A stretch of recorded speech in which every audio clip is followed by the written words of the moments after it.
Hey everybody, welcome to the January 2021 layout update. So January was basically bridge and building and backdrop month. So I figured it'd be kind of fun. We'll take a little tour. We'll follow an empty coal drag around here and I'll show you what bridges got finished and worked on. So in December we talked about the feet for the Castle River Crossing Bridge here. 3 of those got cast, as well as the abutments at the end. So I just quickly painted the plywood that this all sits on a color just to kind of give it some depth, and they get an overall look as to how it's going to be finished off. So one cool thing about this area is because it's a reservoir, the water flows back and forth, and there's high water marks and low water marks. So there's a high water mark on there, and you can see that there's an ice prow on the front. The reservoir also dumps really cool sediment layers on one side. So that's what I'm trying to replicate here. Is it's just cardboard stacked up, and then I just painted it real quick and sprinkled on some tile grout. I also got a chance to cast the abutments, and I used these abutments on 3 different bridges. So it's just a simple styrene form, and I cast up 6 of the things and modified them for the various different bridge sizes.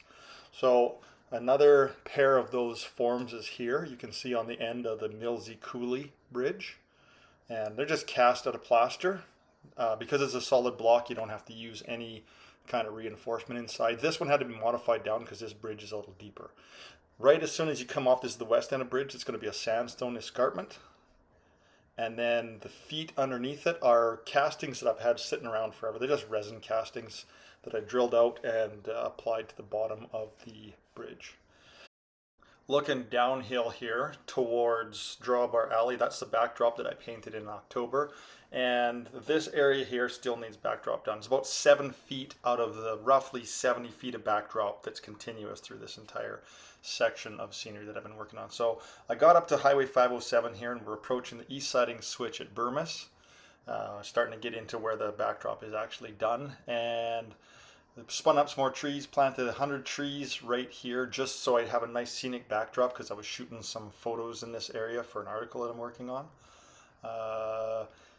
Up to 1,500 trees now. I probably have about another 250 to 300 to drop on the layout. So this is just an overview of that marsh. Look in the opposite direction at the east siding switch of Burmis.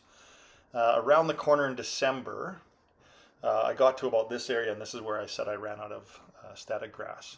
So I got a little road going up here, and this area where I'm pointing at right now, what I want to do is I'm going to build a little cattle pen and a loadout. And this is going to be rangeland, so I'll fence it off. There's going to be a bunch more trees up in here, and the old dilapidated but still usable cattle pen for loading Black Angus onto stock trailers to take to market.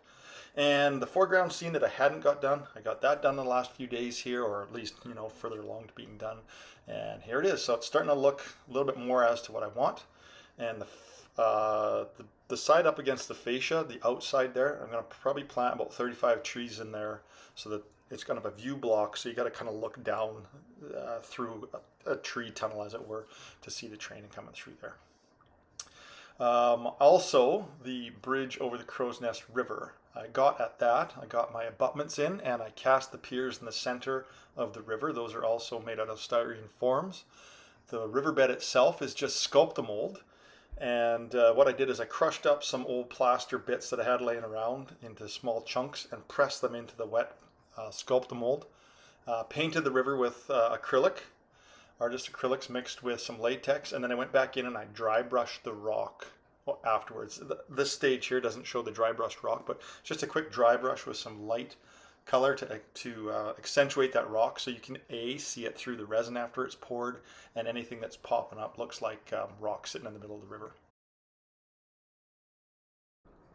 And to finish everything off, we'll just watch the empty coal train come ripping along here crossing the river. I did actually get it poured, so it's just 2-part epoxy, a few drops of green paint in there to tint it up a little bit. And if you look closely into the riverbed itself, you can see where those rocks are popping through, or where you can see them through the ones that were dry brushed, just to give it a little bit more depth and some interest. Over the top of the resin, once it cured up, I just take some artist gesso, which is used for texturing canvases. It's basically just really thick gloss medium, for lack of a better description, and I'll stipple that on to make a nice texture, so it looks like the river is active. It also has the benefit of taking away the real super duper shine that you see. Now I like that in some instances because you get a really nice reflective quality, but you know, how often is water that still? So that's what I like to do, especially on a river, is just a little bit of texture, take away that shine and give it some interest. So that's what I got up to in January. February is going to be a little bit more backdrop, a few more trees dropped, and hopefully I can get this section that I've been working on, like I said, it's about 65, 70 feet of continuous scenery, get that in the books, more or less done, and then I got some bigger plans for the spring here. So thanks for tuning in. We'll see you soon. Take care, and bye for now.